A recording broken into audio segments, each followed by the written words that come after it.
Сәлем баршаңызға. Бүгін сіздермен қатпарлы қытырлақ самсаның жасалу жолымен бөлісетін боламын. Видеоны соңына дейін қараңыздар. Ең алдымен самсаға қосатын начинкаларды дайындап аламыз. Бізге керек заттар жуа, асқабақ және де картошка. Барлығын ұсақтап, төрт бұрыштап турап шығамыз.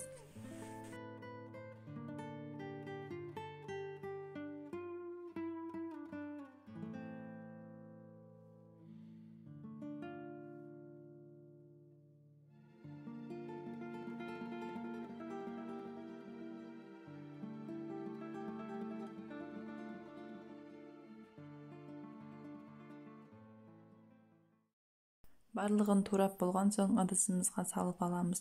Одан кейін үстіне етімізді, бұрышымызды, тұзымызды салып шығамыз. Одан кейін барлығын жақсылап араластырып, ендігі кезекте самсамыздың тестасын дайындауға кірісеміз. Самсаның тестасы менің YouTube каналымда бар. Ссылкасын описанияға қалдырып кететін болам. Тесталарымның барлығын 40 граммнан бөліп алатын боламын, ал сіздер өлшемей жасай берсеңіздер болады.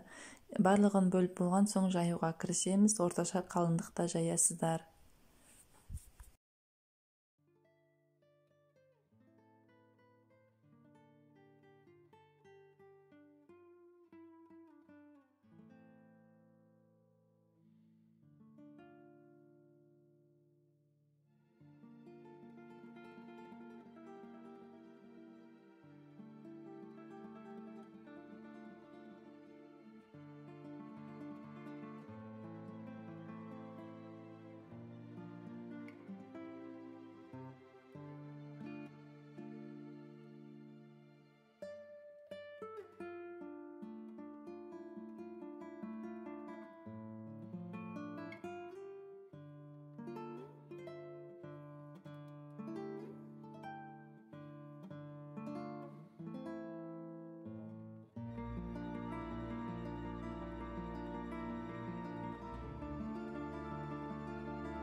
Самсаларымызды түйіп болған соң үстіне бір тал жұмыртқаны жағып шығасыздар.